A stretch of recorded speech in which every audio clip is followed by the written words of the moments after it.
žinoma, visi mes prisimenam profesorių daugelyje amplua, rektorius ir mokslininkas, ir žolininkas, ir žemdirbystės katedros dėstytojas, ir svarbiausia bandymų metodikos geriausias žinovas.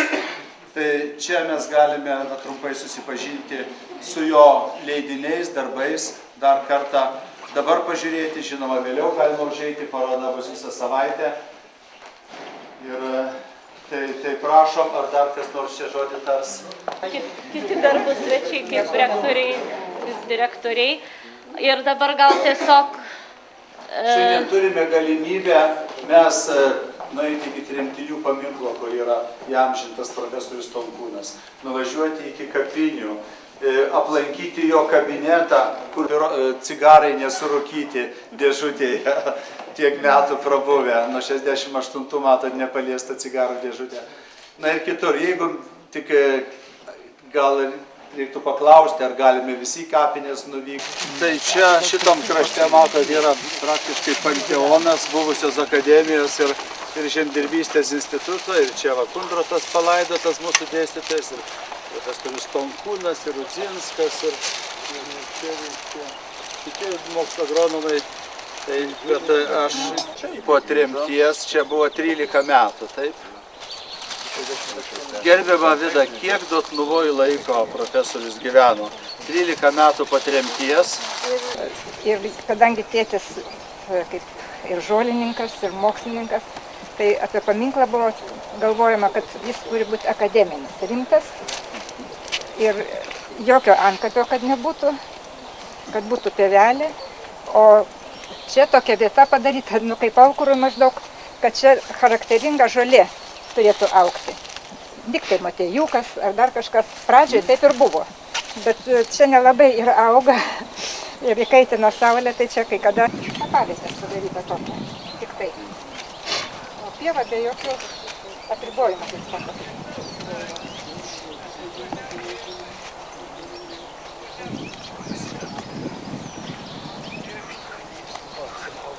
Čia Vildžiūno ir Vildžiūno tenai.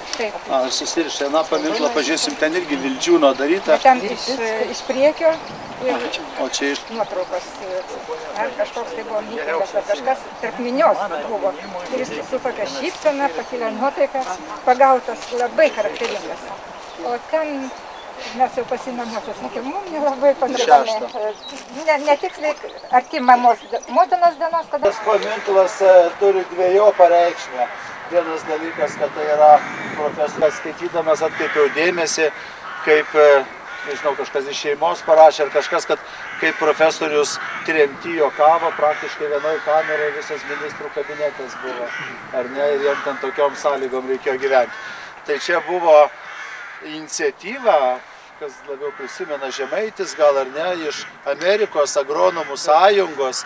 Pirma dotacija, kažkas buvo Jungtinėse Amerikos valstijose Polikaitis su Rimantu Dapkom, parvežė pirmus $1000 tam paminklui, tada didžiuliai pinigai buvo. Ir čia buvo po atgimimo taip pat pradėta statyti, buvo pastatyta, bet praėjo tą metalo karštinę, tai aš jau kai tapau direktorius, taip su profesoriu Kadžiuliu važiavom pas Vildžiūną, kad naują vataro pintuvėlį padarytų, nes mūsų traktorininkas žymus, kurio pavardė Milasėrdnai vadinasi, jis irgi pardavė metalui.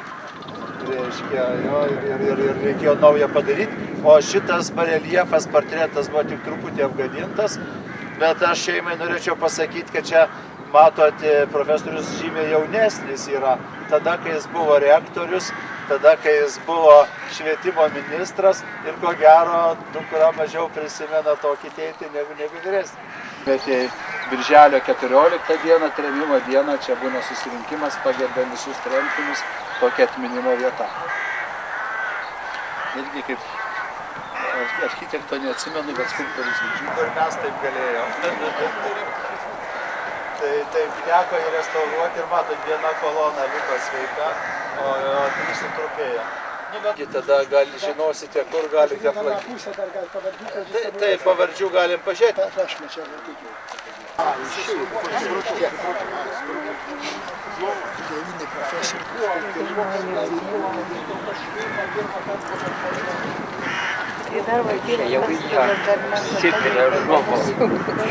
Bet ten Amerikoje? Taip, ten buvo.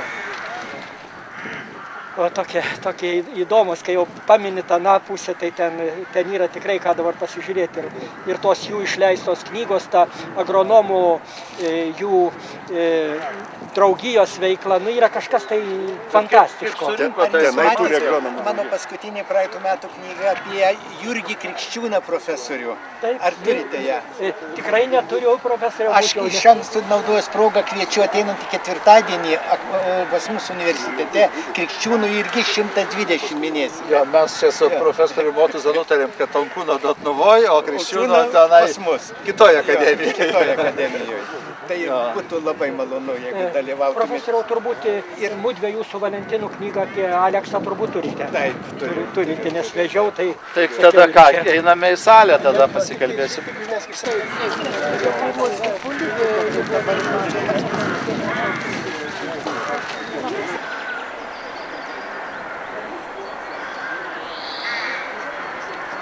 Laikas gal pradėti, mūsų mažas būrelis, bet malonu, kad susirinko.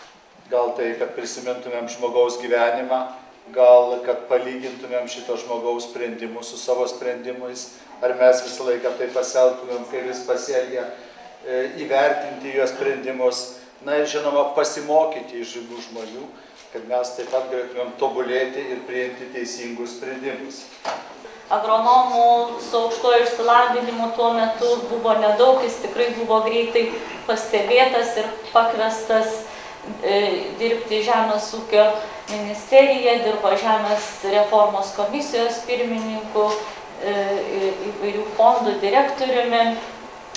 Taip pat jisai buvo pakviestas į Lietuvos universitetą dėstytojauti, na ir vėliau į Žemės ūkio akademiją, buvo vienas iš Žemės ūkio akademijos ir, galima sakyti, ir kūrėjų, ir prorektorium buvo, ir tapo ir akademijos rektoriumi, kur akademija be profesoriaudamas sukūrė ir šeimą.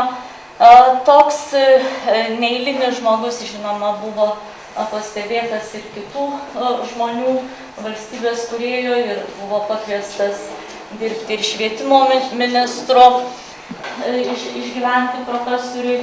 Ir teko praleisti nuo 41 iki 55 metų Sibire, tačiau grįžus iš Sibiro jisai dar vis tiek daug gerų darbų atliko ir buvo selekcijos, Lietuvos valstybinės selekcijos stoties agrotechnikos skyriaus vedėjų ir patapo Lietuvos mokslo akademijos narių korespondentų ir dėstytojavo Žemės ūkio akademijoje.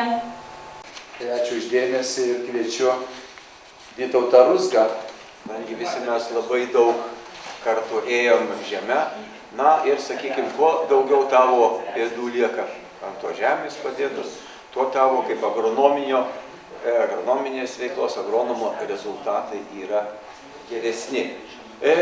Jeigu paklaust, kur padėjo savo pėdas profesorius Juozas Tonkūnas, jis jau mūsų atminty žolininkas buvo, na, žolynų tos pėdos gal ne tiek ryškiai matosi, bet jeigu paimti jo plačiaja prasme visą gyvenimą, tai jis padėjo labai daug kur savo paminti savo šaknis. Aš nekartą esu sakęs, mūsų stiprybė yra mūsų praeitis, mūsų žmonės, kurie kūrė istoriją, ir mūsų istorija. Tik atsispyrę ant tos savo istorijos mes galime kurti ateities darbus. Sujungti su knyga apie profesorių Vincą Vilkaitį. Jos labai artimos, taip kaip tų žmonių gyvenimai, likimai, taip kaip tų žmonių gimimo metai, artimi, pasakyčiau. Ir profesoriui Tonkūnui išleista knyga 1993 šimtosioms gimimo metinėms. Ir profesoriui Vilkaičiui 1991 metais, prieš 2 metus, išleista 100-osioms gimimo metinėms. Kokie tai buvo laikai? 91-93 metai. Ką tik atkurtos nepriklausomos Lietuvos metai. O jau paskiau po 2 metų, jau apsižvalgęs į pajutęs, kokioj aplinkoj ir kas kaip, jau pasirodė kaip griežtas valstybininkas, prigriebęs Vilniaus didžiojo universiteto rektorių, Riomerį ir dekaną. Ir dekaną Vincą Krėvę, vėliau kolaboravosi, už tai, kad priglaudė uždraustos partijos nariai, dar pastatė į tokias pozicijas, kur galėjo skleisti propagandą, reiškia labai plačių mastų. Matomai profesoriaus įtakoje tapau pievininkų, agrochemikų plius. Kai baigiau akademiją, darbus dirbau Samalskės vandymų stotyje ir 10 metų metodiškai buvau pavaldus profesorius. Vykdžiau jo kuruojamus geografinio tinklo valdymus su azoto trąšomis. Va, yra toks dalykas, sako, žmonės bendrijų pešasi, sako, dėl visko, konkurencija didelė, mušasi, pešasi, sako, taip ir žolės. Tas pats karas vyksta ir ten žemėje, sako, tai dėl saulės spindulėlio, tai dėl rasos ar lietaus lašelio, ar žemės grumstelio, ar kokio trupinėlio trašų. Vat sako, va tą visą konkurenciją reikia tirti. Taip yra. Pasėsim vieną, o paskui išaugs kas kita. Profesorius buvo nepajudinamas tiek šio metodo, tiek ir privalomų duomenų statistinio apdorojimo propaguotojas, apie tai rašęs ir centrinėje Sovietų Sąjungos spaudoje. Tas Liesokas pasitempęs toks elegantiška laikysena, tokia liktai kariška laikysena jo buvo, kaip karinis, tuo metu buvo akademijoje dar karinė katedra, kaip daugeliu kariškių tokie pasitempę kariškiai, žinote, būna, tai va, toks išliko Tunkūnas. Rugsėjo pabaigoje jie gavo leidimą grįžti į Lietuvą ir spalio mėnesį išvyko. Nu, o čia mes susitikom tik taip 57 metais, kai mes sugrįžom į Lietuvą. Pirmiausiai buvom apsistoję čia Dotnuvoj, o paskui išvykome į Samališkės vandymo stotį, kur tuo metu jau dirbam. Mano tėvelis grįžęs iš lagerio. Kada mes studijavom, Engis į savo diplominį darbą įrašė Tunkūno laukų bandymus. Nu, prorektorius barė. Vos nenuliavo tą visą diplominį darbą, kam liaudies priešo įrašė, reiškia, literatūros sąvoką. Tokia jautri dar vieta, kai mes atėjome į tą butą, čia jau valdžios buvo reikalas, turbūt instituto, bet ten buvo parūpinta gyvenimo pradžiai įvairių maisto atsargų, sandėliukė malkos, mama atsisėdo ir verkė. Tai aš noriu pasakyti, ir pradžia, ir pabaiga, kaip sako, gyvenimas buvo surišta su Dotnuva, ir mūsų šeimai Dotnuva yra mūsų namai. Ačiū.